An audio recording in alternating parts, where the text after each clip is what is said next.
Thank you, John. Let's open our Bibles together now, please, to the book of 1 Corinthians. Today we continue looking at the situation in the Corinthian church. And in that paragraph that we begin in verse 18 of 1 Corinthians 3 today, I want us to think about what makes a successful leader.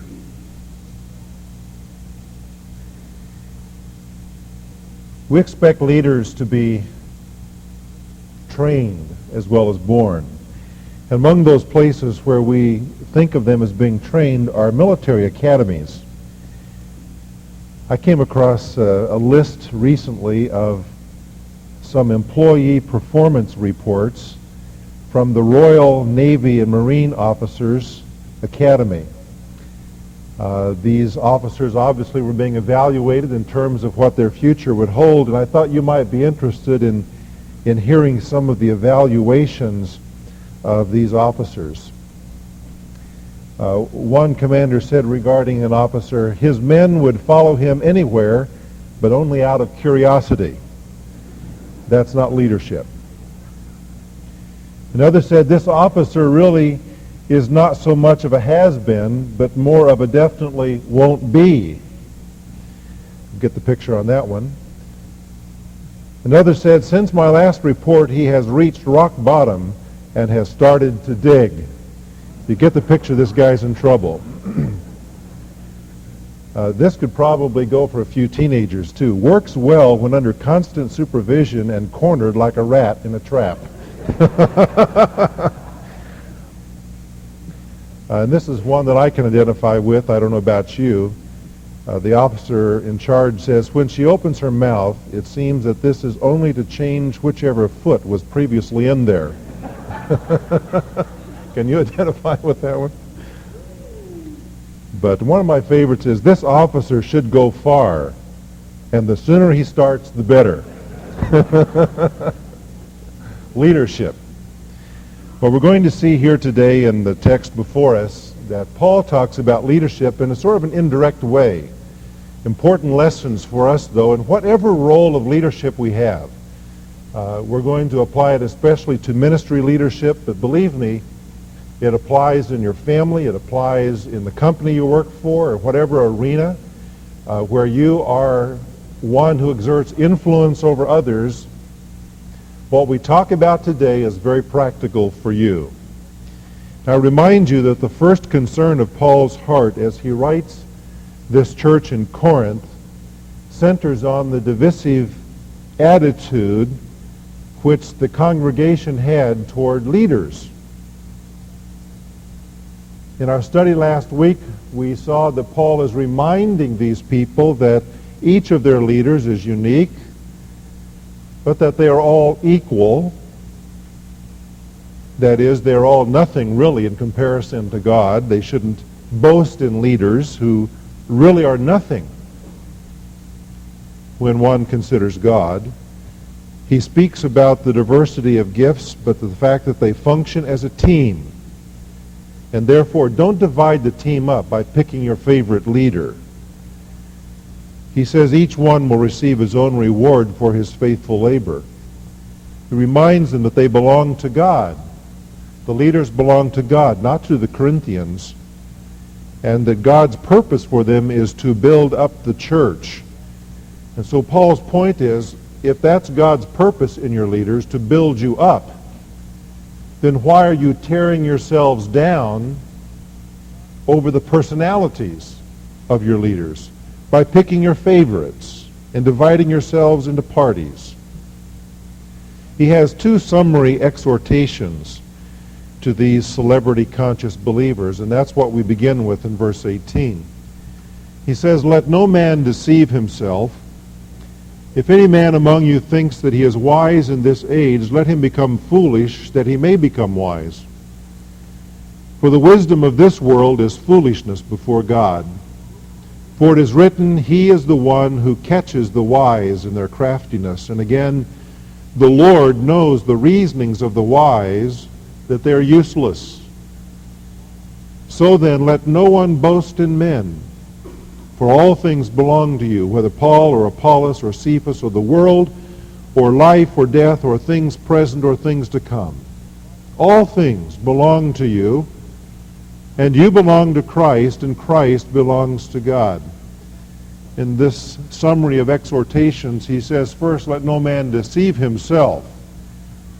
The kind of thinking that they were using in the church leading to division was foolish and worldly. That is, to exalt men, to follow after men. And the second exhortation is in verse 21, where he says, let no one boast in men. It's needless to boast in men anyway, he says, because they all belong to you. You don't have to divide yourselves up and follow your favorite preacher. They all belong to you, just like you belong to Christ and Christ to God. So you see what he does here? He says, get your eyes off of men and focus on Christ. Focus on the Lord, because that's where unity comes from. As he goes on, Paul uses two word pictures to illustrate an appropriate way to view God's servants. He says, let a man regard us, who? Peter, Paul, Apollos, other ministry leaders. Let a man regard us in this manner as servants of Christ and stewards of the mysteries of God. We'll go on and read the rest of the text through verse 7.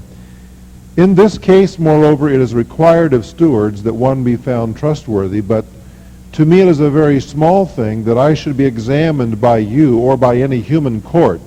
In fact, I do not even examine myself. I am conscious of nothing against myself, yet I am not by this acquitted. But the one who examines me is the Lord. Therefore, do not go on passing judgment before the time, but wait until the Lord comes, who will both bring to light the things hidden in the darkness and disclose the motives of men's hearts. And then each man's praise will come to him from God. Now these things, brethren, I have figuratively applied to myself and Apollos for your sakes, that in us you might learn not to exceed what is written, but in order that no one of you might become arrogant in behalf of one against the other. For who regards you as superior? And what do you have that you did not receive? But if you did receive it, why do you boast as if you had not received it? Notice in verse 1 the two pictures of God's servants. He calls us first the servants of Christ. The word servants here is a particular one. It is used only here in all of Paul's writings. It is a word that has a nautical origin. Some of you from your ancient history will remember that the Phoenicians were a very powerful seagoing nation. They developed ships, and among those were ships called the Bireme and the Trireme. These were galleys that were used for commerce, but even more often for warfare. The Trireme, for example, had 3 banks of oarsmen. There was one on top, then another, and then another. The lowest bank of oarsmen were usually just a few inches above the waterline and right next to the hull. So in the case of a ship being rammed, you can see that their lives weren't worth much, and actually that's why they were there. They were called the under rowers. And all of the whatever that would drip down from above would end up on them in that vulnerable and lowest of all positions on the trireme. That's the word that Paul uses here. He says we are the under rowers of Christ. Now the word over the hundreds of years leading up to the time of Paul came to have a broader meaning. It meant one who is in a subordinate position. or one who is an assistant. For example, it is used of John Mark in Acts 13, where it says regarding Paul and Barnabas that they had John as their helper. It's this word. John was their assistant. It is used by Jesus of Paul in Acts 26 when he says, I have appeared to you to appoint you a minister and a witness. The word minister there is the same word. Paul, I am appointing you as my subordinate. I am appointing you as my assistant, my orderly, and as a witness of the gospel. So Paul says, if you want to think of us first of all as those who are the lowest of the low. As those of us who are the under-rowers on a trireme, who are in a subordinate position, for that's what we are. We are the servants of Christ. And then he says we are also the stewards of the mysteries of God. A steward is not an unusual word for you. Most of you know that a steward in those days was the manager of a household. A wealthy patrician would appoint a steward to care for all of his affairs. This man would have delegated authority and would have prescribed limits, but within those limits he could do what he wanted to do. And ultimately the steward was accountable to his employer. And so Paul says, if you want to think of us as that way. Not as heroes and as celebrities, but think of us as stewards that God has appointed over his deep truths. Those things that the world cannot discover, those things that God has revealed to us, the mysteries of God. He says we are the managers, we are the stewards of those things, and to God we must give an account. Now, in using these two terms, Paul is telling us that serving as a Christian leader is a privilege and a responsibility. It's a privilege and a responsibility. And so I ask the question today, when one is in a place of leadership, what makes for success? Bill Cosby said, I don't know the key to success, but the key to failure is trying to please everybody. Some wise words spoken there. But what I want to find out from God's Word is what makes for success. I believe that what we're going to discover here applies to any position of influence and authority that any person here might have. And what we're going to see is that success, true success, is rooted in character. What are the qualities of character that Paul elaborates on here with regard to successful leadership? Well, I believe the first thing he says is this, that a Christian leader must personify trust. Notice he says in verse 2, it is required of stewards that one be found trustworthy. If you work for anybody, you are a steward. It may be over a police department. It may be over the secretarial pool in your office. You may be a steward with regard to a sales district. But if you work for somebody, something has been committed to you. That's what you're being paid for. And what it says here is that if we're Christians and leaders, we must personify trust. It says it is required that we be found faithful. Notice that he doesn't say that sinlessness is required. Thank God for that, or none of us would ever be successful in leadership. He does not say that brilliance or ability or charisma makes for successful leadership. He doesn't tell us here that personality or eloquence is what makes a successful leader. Now, any of these things can benefit a leader, don't misunderstand me, but they are not requisites. What is required is faithfulness. That is what is sought after. That is what is demanded. That one be found reliable, allegiant, and faithful. One can do without many qualities and attributes as a leader, but he cannot do without faithfulness to his responsibilities. Of all of the abilities of a leader that he can possess, none outweighs dependability. One who is faithful is one who sticks to a task. He is one who sees his duty through to its outcome. He is one who keeps his word, whatever the cost, to his own welfare. That is a faithful man, a faithful woman.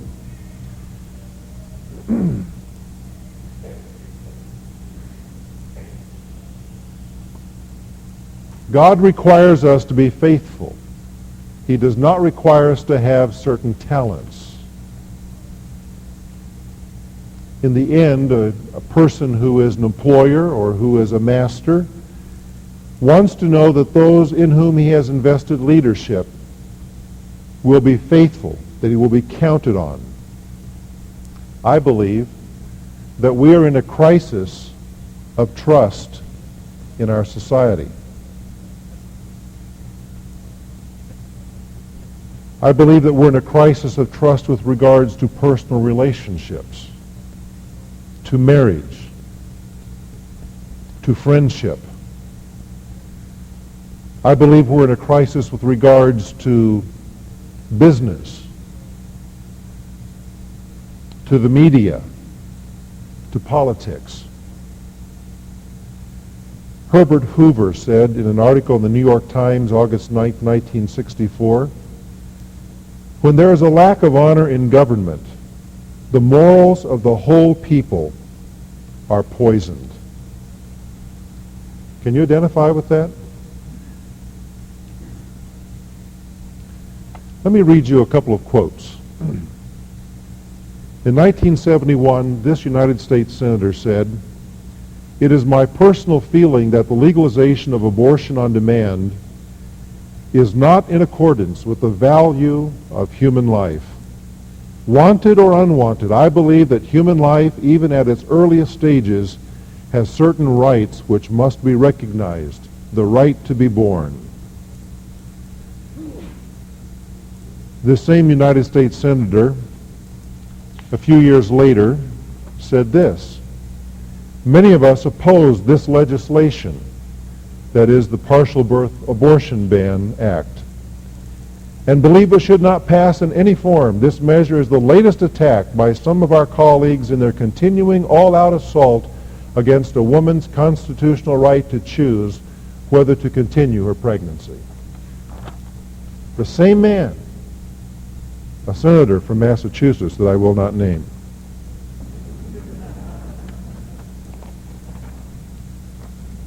Listen to this. "I am opposed to abortion and to government funding of abortion." The statement of a governor of Arkansas in 1986. Last year, with regard to the partial birth abortion ban, he says, I have always believed,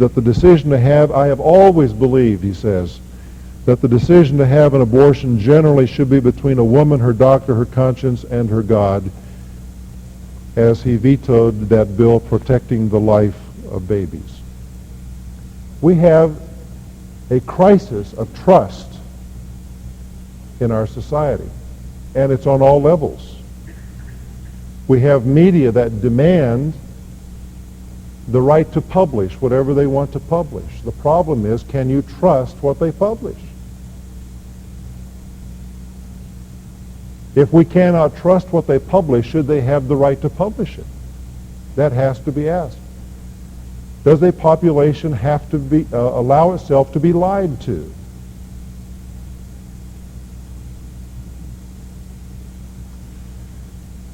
What can we say about business?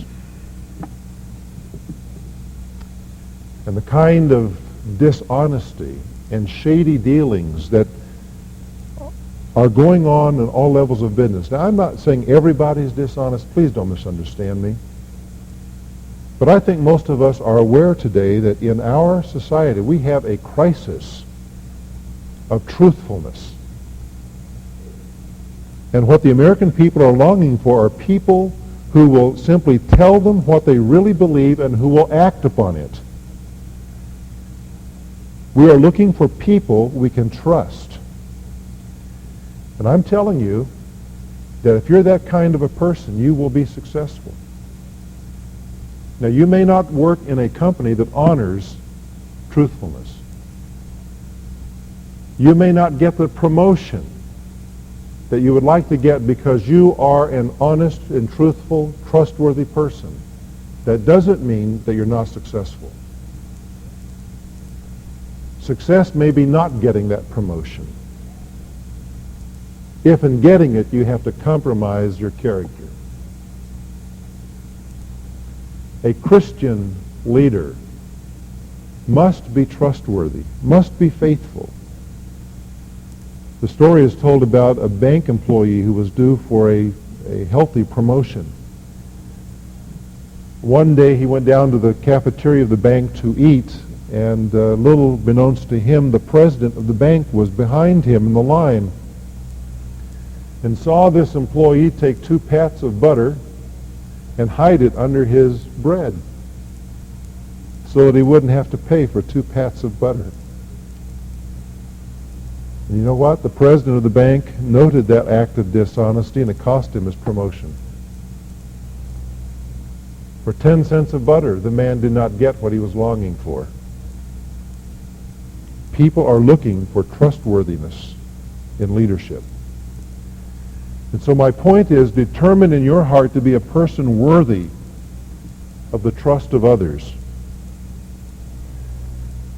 I love that song, and I think we've even had it sung here a number of times. May all who come behind us find us what? Faithful. The kind of people who keep their word, who can be depended upon. It is required in a Christian leader that he be found faithful. There's a second character quality that I see in verses 3 through 5. We see here that a Christian leader must practice integrity. Paul's conscience was clear. He did not know anything against himself. His conscience was clear. You know, that conscience within us is what is the echo, the inner echo of our value system. Now, like a radio, it can get on the wrong channel, or it can even be turned off. But inside there, God has built within us that echo chamber of our own value system. Somebody said the conscience is what makes the little boy tell his mother before his sister does. Paul did not sense a guilty conscience for anything he had said or done. His conscience testified that he was a man of integrity. But apparently, Paul was being criticized and accused of something. That's what the language here indicates. Now, we would expect that because Paul was a leader. Richard Nixon, in an interview in 1978, said, "If any individual wants to be a leader and isn't controversial, that means he never stood for anything." It's the truth. Paul was controversial, and apparently there were those who were stirring up accusations about him. But Paul says, my conscience is clear. But the examination was not of concern to him. In fact, he says here in verse 3 that there are 3 exams that really don't count at all. The first one is what the Corinthians think of Paul. There were some who liked Paul and some who apparently didn't like Paul. Paul says, that doesn't make any difference to me. He didn't care either what men in general might think. And he said, I don't even trust my own examination of myself. He was quick to acknowledge the imperfection of his own conscience in verse 4. I am conscious of nothing against myself, yet I am not by this acquitted. You notice the genuine humility in this man. He deferred all examination and all judgment of his methods and his motives to the future coming of Christ in verse 5. He says, that is the examination when Jesus comes. That is the examination I want to pass. He says, because then what is unknown will be illuminated. The things hidden in darkness, the motives of my heart, all of those things are going to be on the table for all to see. And that is true of all of us. Some of us get very hyper about what others might think of us. And of course there is a sense in which that's appropriate, but the ultimate exam that ought to give us pause about what we're doing and about our character is the exam before the Lord. There is that encouragement at the end of verse 5 when he says, then each man's praise will come to him from God. In other words, he suggests here that in the end, God is the one who will bring forth praise for each one. And he does say each one.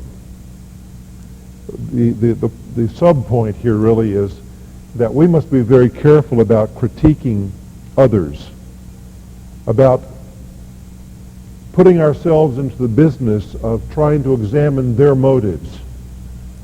Jesus warned us about that kind of judgment, that we ought not to judge lest we ourselves be judged. We can't know motives. Actions we can see and we can evaluate, but not motives, not the hidden things. We have to be very careful about that. But what Paul is saying is here, I'm a person of integrity as much as I know my heart. And so I'm saying to you that a Christian leader must practice integrity.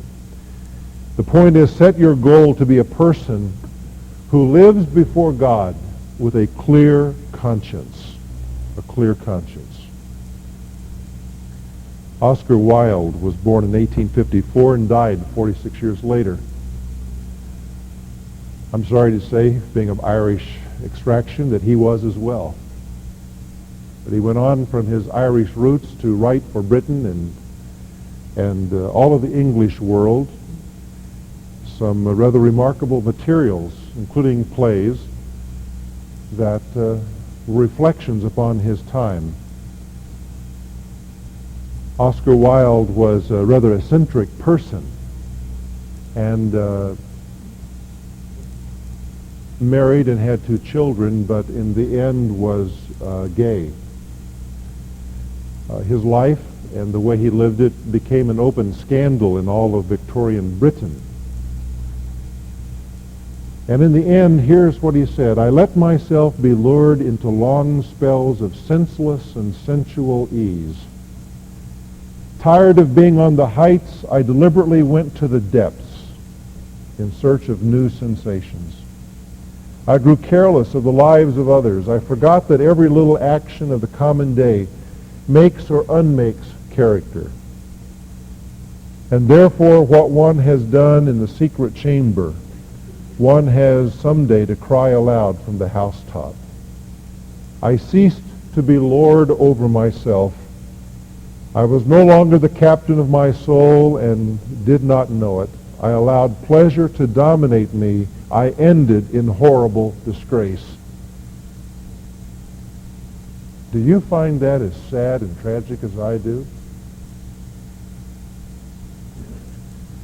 If we want to avoid that kind of an ending, it depends upon the little decisions that we make day by day and whether we are men and women of integrity. Now finally, let me say that a Christian leader, what Paul says here, must possess humility. You see, the Corinthian church was divided up into parties boasting of their heroes. They exuded arrogance. They needed to learn not to exceed what is written, says Paul. In contrast, he wrote with open meekness of his role as a leader. Humbleness of mind is always essential for one who would serve Christ in a significant way. And he asks three hard questions that will humble any thinking person in verse 7. He says, what makes you different from everybody else? Well, you go down the list. My heritage, my intelligence or lack of it, my health, my race, my appearance, my personality, all of those things. Well, Paul's point is, which of those originated with you? Oh. And then he asks, what do you have that you did not receive? Well, what do I have? I have a position in life. I have an amount of money, perhaps. I have prestige. His point is, all of these, whatever you have comes to you directly or indirectly from God and his providence. How can you be arrogant about that? It's not your doing. And then he says, why do you boast as if you had not received these things?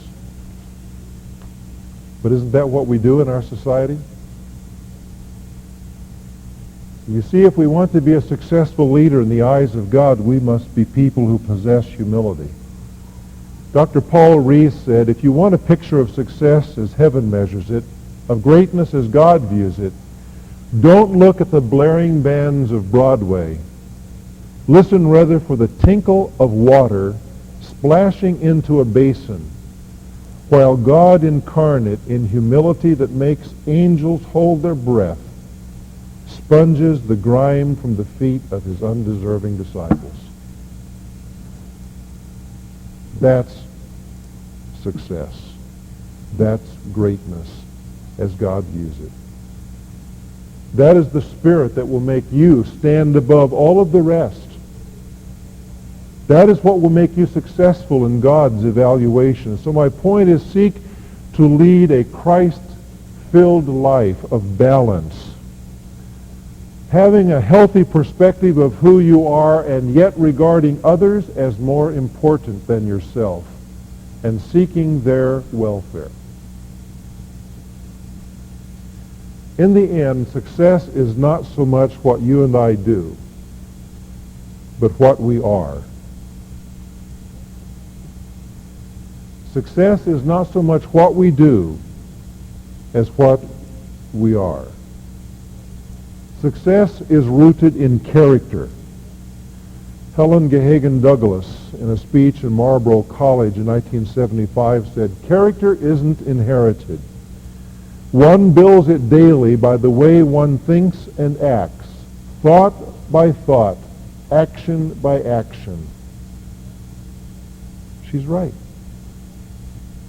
And my friend, despite whatever we hear from some of the media and some of our politicians, character counts. Character counts. That's what brings real success.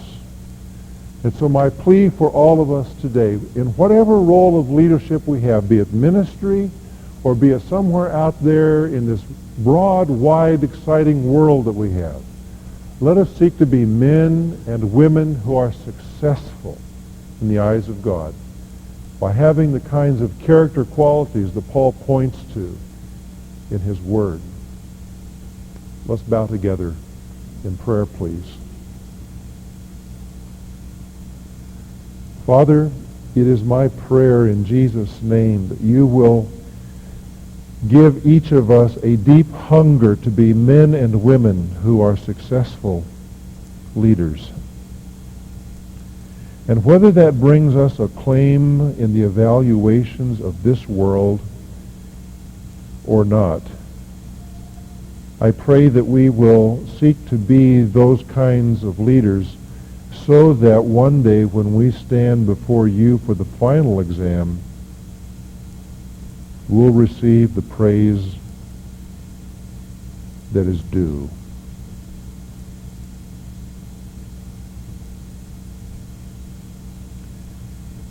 What I'm talking about today is living as Jesus did.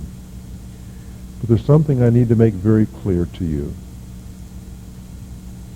And that is that character doesn't save. You can be a person of character, a wonderful person, and go to hell. It is only Jesus who saves. The story is told about a judge in England a number of years ago, a judge in the Supreme Court who was bowing in prayer at the railing of the church with a man who had just been released from prison, a man he had sent to prison himself. And after the service, as he talked with the pastor, he said, "Oh, what a marvelous example of God's grace." And the pastor said, "Yes, it certainly is."